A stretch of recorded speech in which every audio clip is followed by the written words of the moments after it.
Merci de préférer Ta TV. Mesdames et messieurs, bonsoir et bienvenue dans cette édition d'information. Tout de suite, les titres. La CENI, Commission électorale nationale indépendante, en route pour l'organisation des élections locales. Les membres de l'institution et les partenaires techniques et financiers se sont retrouvés ce mardi pour discuter du mode d'exécution d'un montant de 5 millions de dollars US offert à la Guinée par l'Union européenne pour la réussite de ces élections de proximité. L'administration guinéenne pourrait amorcer une nouvelle dynamique. Le gouvernement a réussi à relever les difficultés qui freinaient sa bonne marche. 5 jours de travaux ont permis d'aboutir à des propositions concrètes pour relancer l'administration guinéenne. J-1 avant le lancement des Jeux paralympiques de Rio et l'ouverture s'effectue dans un contexte de difficultés financières, alors que le pays vient également de destituer sa présidente Dilma Rousseff. C'est tout pour les titres. Bienvenue à tous. L'administration guinéenne souffre de plusieurs maux, notamment l'amateurisme, l'impunité et la corruption. Pour inverser cette tendance de malgouvernance chronique, le gouvernement a engagé des réformes qui fonctionnent tant bien que mal. En présidant l'ouverture des journées de concertation sur l'organisation et la coordination du travail gouvernemental, le chef de l'État Alpha Condé a déploré le fait que les cadres guinéens, au lieu de servir la nation, préfèrent se servir d'elle. Soirée Boubacara pour nous en dire plus. C'est un secret de polichinelle. L'administration guinéenne est loin de répondre aux exigences d'une administration moderne.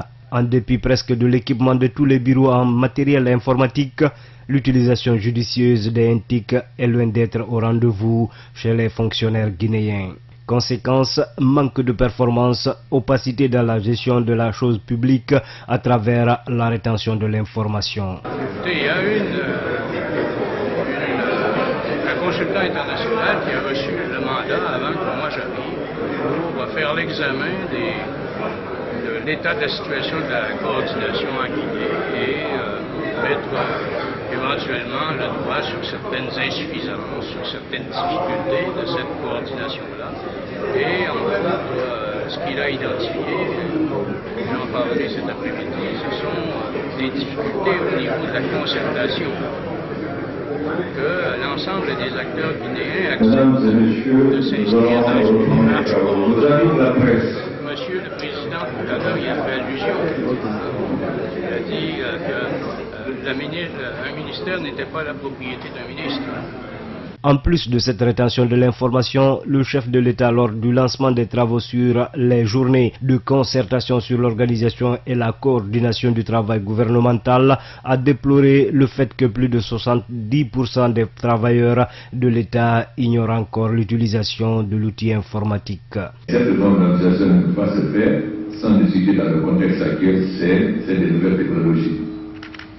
Malheureusement, notre administration est caractérisée par le fait que presque, je peux dire 70 ou 80% des cas ne savent pas ce que sont des nouvelles technologies, ne savent pas aller sur ordinateur. D'où l'importance fondamentale de l'assainissement et de la féminisation des cadres. Il y a beaucoup de tâches dans notre administration, la centralisation, les responsabilités, le manque de contrôle, le manque de sanctions. Et le copinage, l'ethnocentrisme, etc. Donc, c'est une administration inefficace, corrompue, et qui ne maîtrise pas toutes les nouvelles technologies. Pour le chef de l'État, le Guinéen mérite mieux que son sort actuel. Vous savez, moi, je n'ai pas un langage diplomatique, parce que je pense que le peuple guinéen mérite mieux. C'est un peuple brave, qui travaille, mais qui malheureusement n'a pas l'élite qu'il nous faut. Parce que l'élite guinéenne, c'est notre talent d'Achille. Ce qui intéresse les gens, c'est l'argent, c'est les postes, etc. Ce n'est pas la condition des populations. Après avoir passé un mandat de 5 ans à la tête du pays, les observateurs estiment que Alpha Condé est suffisamment informé de tous les maux dont souffre la Guinée et que c'est lui et seulement lui qui détient la solution à tous ces maux, même s'il continue à les dénoncer. Clôture ce lundi des travaux de concertation sur l'organisation de l'État et la coordination du travail gouvernemental à Conakry. Durant 5 jours, les membres du gouvernement ont fait l'autopsie des difficultés qui nuisent à la bonne marche de l'administration guinéenne. Au terme des travaux, des propositions ont été formulées. Le point avec notre reporter Saloum Kondé.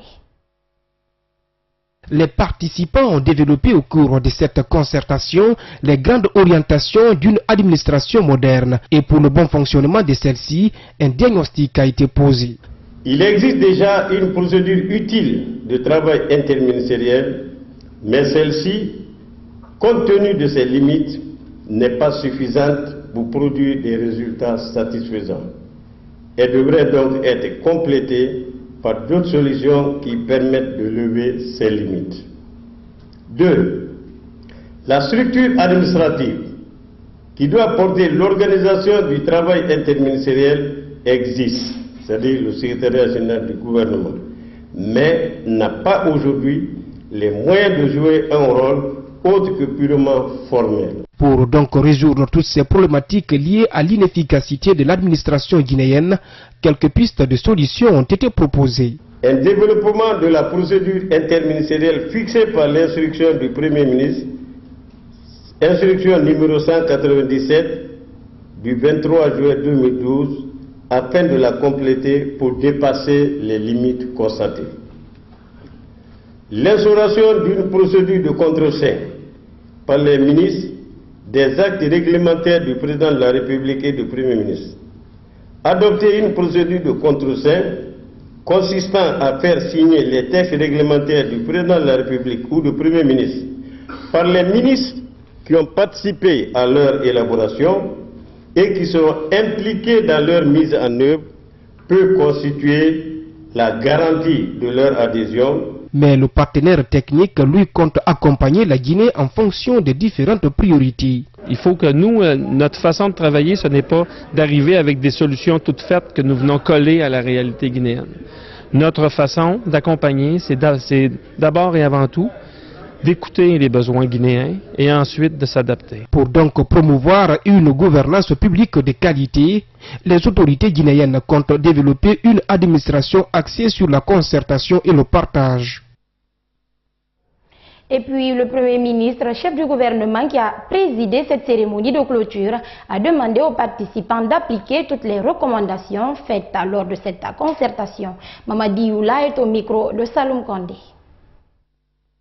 Il ne faudra donc pas nous limiter à célébrer la pertinence des conclusions obtenues, mais de les faire vivre à travers un réaménagement effectif de nos mécanismes et de nos processus de coordination.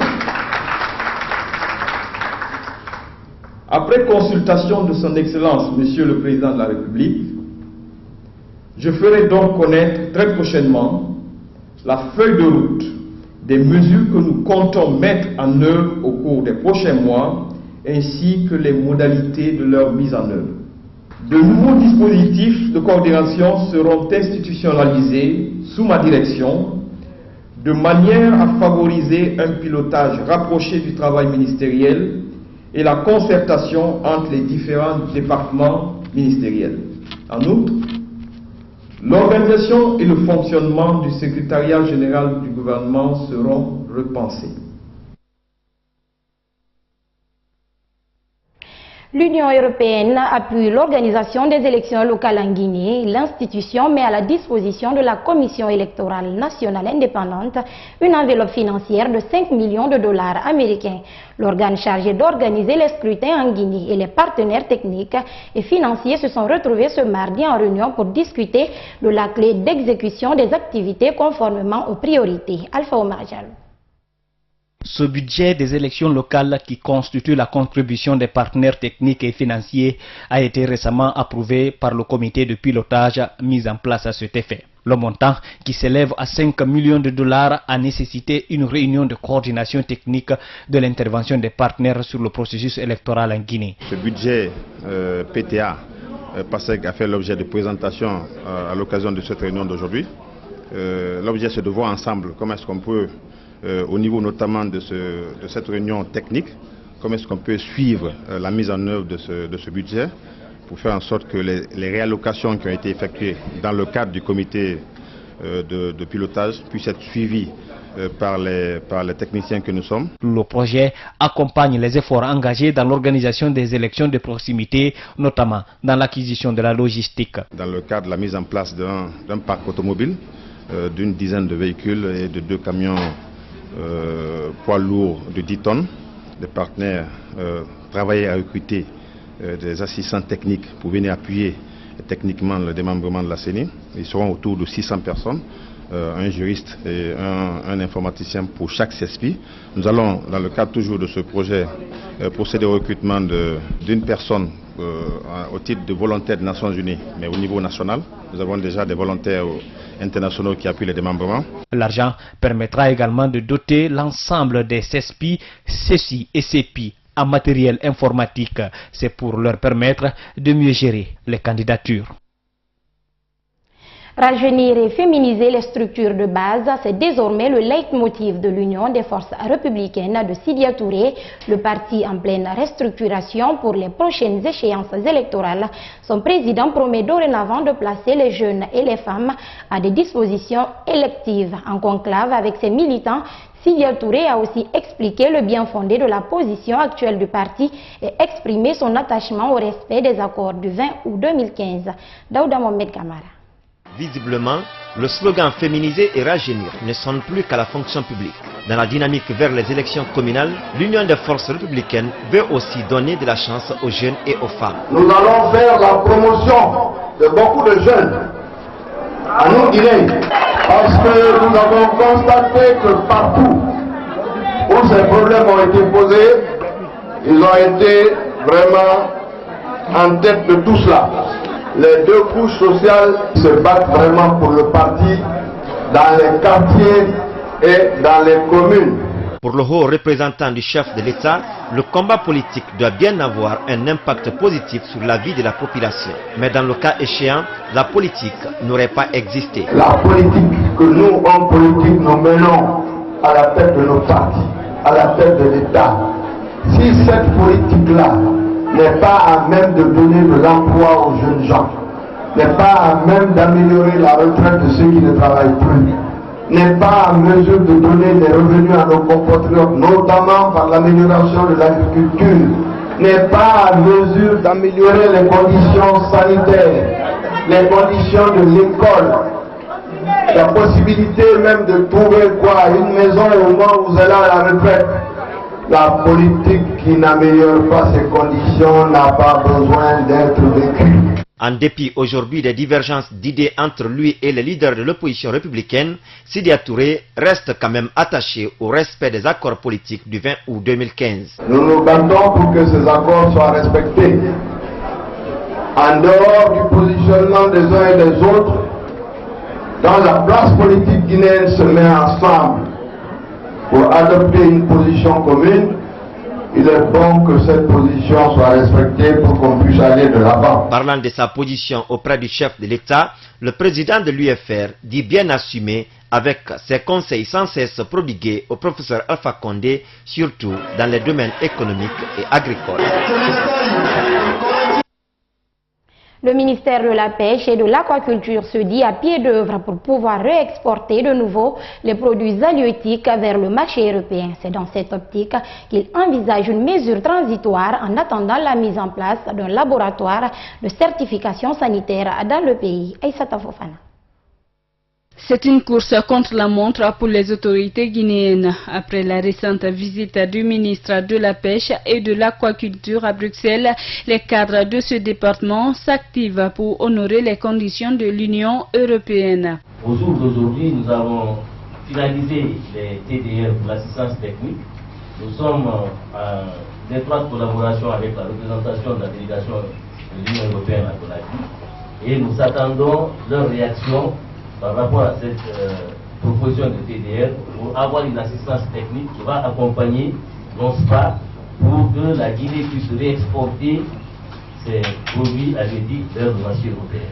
Et la condition sine qua non, c'est doter le pays d'un laboratoire de certification scientifique.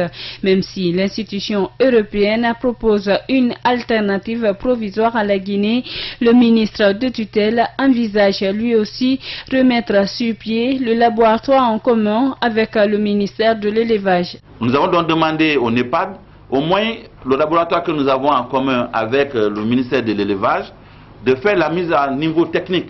Les équipements sont déjà arrivés, ils sont au port et nous nous apprêtons donc à faire la mise à niveau technique de cet équipement qui, en attendant qu'on collabore avec la Côte d'Ivoire et le Sénégal, nous allons pouvoir au moins commencer nos exercices avec ça pour le renforcement des capacités de nos techniciens.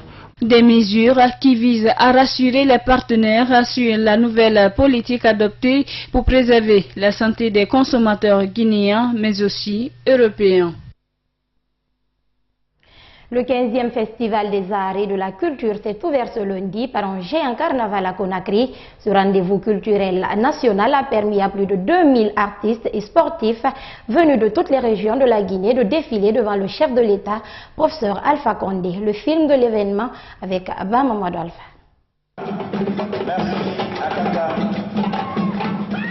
La Guinée renoue désormais avec son passé dans le domaine historique. Après la dernière édition dans les années 80, le 15e Festival des Arts et de la Culture se tient finalement en 2016. Le lancement de cette rencontre a été marqué par un géant carnaval qui a débuté à la place des Martyrs jusqu'au Palais du Peuple. Un moment qui a permis aux participants d'esquisser des pas de danse et de faire d'autres démonstrations artistiques.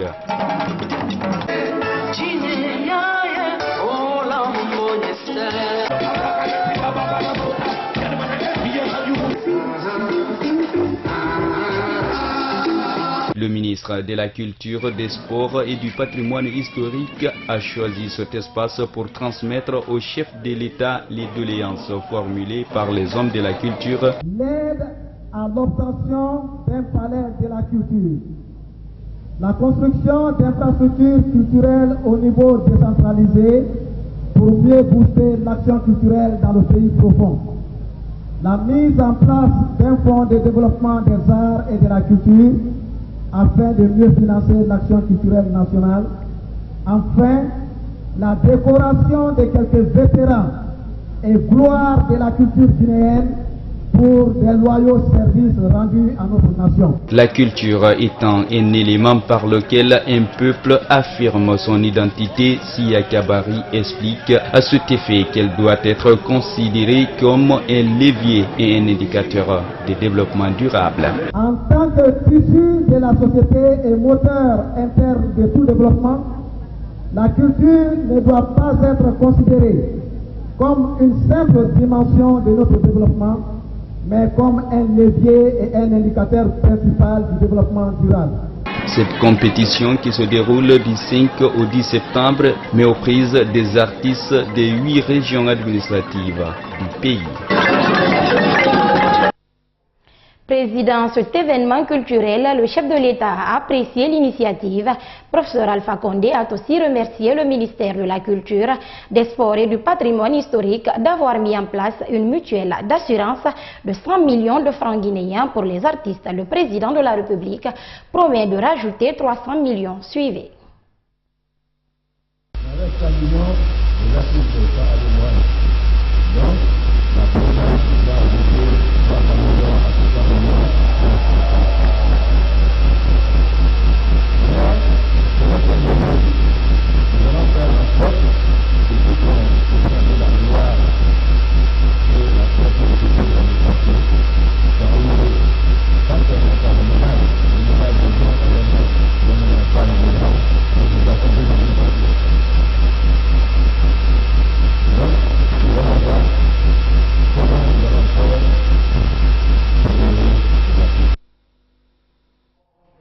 Les meubles en rotin sont aujourd'hui de plus en plus convoités à cause de leur simplicité et surtout de la beauté qu'ils offrent aux nombreux citoyens. Son modélage en multiforme nécessite l'apport du génie créateur de l'homme, un processus au cours duquel l'eau et le feu jouent un rôle capital.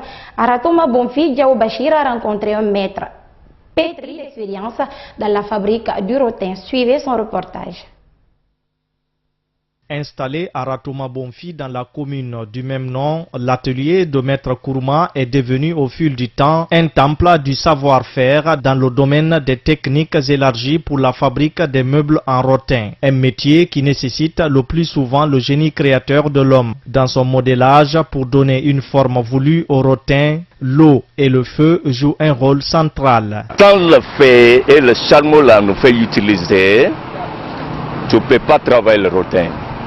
Parce que pour faire le modélage du rotin, sauf tu peux utiliser, chauffer le bois et ça devient très souple pour donner toute la forme que vous voulez. Exemple comme ça là, tu mets le rotin ici sans le feu, ça va cacher, ça donne rien. Voilà, ça ne peut pas. Regardez comment ça casse. Des lits, des armoires, des bibliothèques ou encore des fauteuils de toutes sortes sont des produits obtenus après plusieurs étapes de modélage faites sur le rotin. Il y a quelques années, les meubles en rotin n'étaient prisés que par certains touristes étrangers. Aujourd'hui, le goût change petit à petit de camp. C'est pourquoi Ibrahima Kourouma interpelle les jeunes à s'intéresser davantage à ce métier qu'ils considèrent propre et honnête. Avec les jeunes d'aujourd'hui, moi, je lance un appel à eux pour apprendre le métier de rotin. Ce n'est pas un métier qui est sale. C'est un métier qui fait, tu vas travailler avec tout le monde. Tout le grand des pays, le blanc, le quoi, parce que c'est eux qui viennent sur nous. Quelqu'un qui n'est pas le moins pour payer le rotin, ils ne viennent pas te trouver ici. La flambée des prix, le coût du transport et l'insuffisance du soutien de l'État sont entre autres des difficultés auxquelles sont confrontés les travailleurs du rotin, a conclu Maître Kourouma.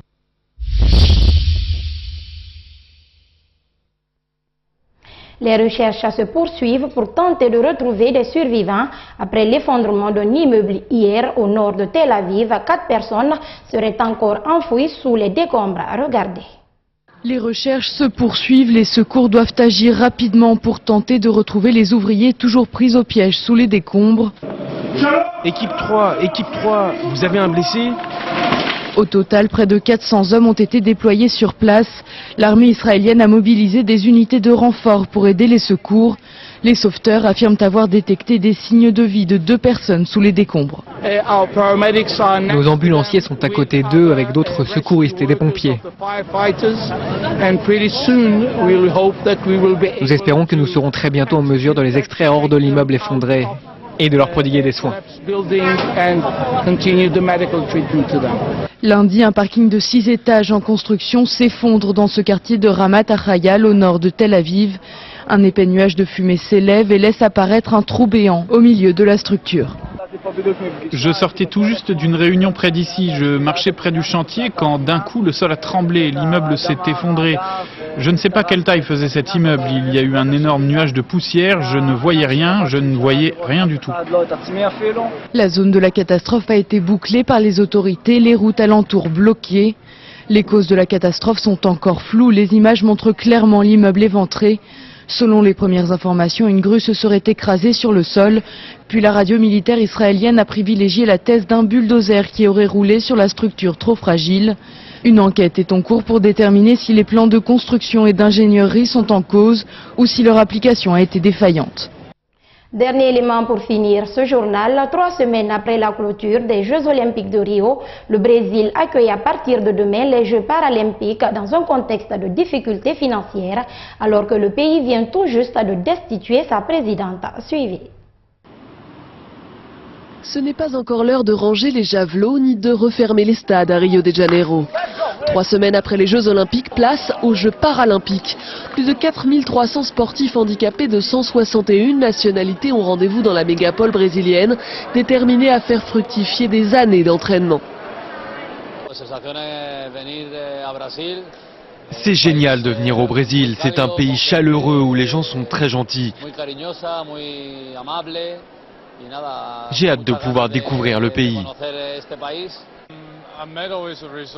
Une médaille est un résultat. Mon objectif est de faire une bonne compétition et on verra ce qui se passe. De l'athlétisme au rugby fauteuil, 23 disciplines sont au programme, dont 2 font leur apparition cette année, le canoë et le triathlon. Autre nouveauté, la présence d'une équipe de réfugiés composée d'un Iranien et d'un Syrien qui participent à ces Jeux sous les couleurs du drapeau paralympique. La Russie, en revanche, n'est pas de la partie. Sanctionnée pour dopage, elle est entièrement exclue du tournoi, une décision sans précédent. Je crois que le gouvernement russe a catastrophiquement trahi ses athlètes paralympiques. La mentalité qui fait primer les médailles sur la morale me dégoûte. Autre ombre au tableau, et elle est de taille, le trou dans les caisses creusées par les JO, plusieurs millions de dollars de dépenses imprévues. Il a fallu sérieusement réduire la voilure pour les Jeux paralympiques, revoir à la baisse les coûts des cérémonies d'ouverture et de clôture et le budget transport. Pas de raison de se réjouir non plus côté billetterie. En pleine crise politique et économique, les Brésiliens ne s'enflamment guère pour l'événement. Malgré tout, les organisateurs s'efforcent de rester optimistes. C'est un défi aussi important que les Jeux Olympiques. Et vu le succès des JO, nous sommes confiants dans le fait que les Paralympiques soient aussi une réussite. À défaut de pouvoir rivaliser avec Londres, qui avait su créer une véritable ferveur populaire autour de ces Jeux paralympiques il y a 4 ans, le Brésil espère terminer sur la meilleure note possible son long marathon sportif, commencé avec l'organisation du Mondial 2014 de football. C'est la fin de ce journal. Merci à tous de l'avoir suivi. Les programmes continuent sur Africa Today.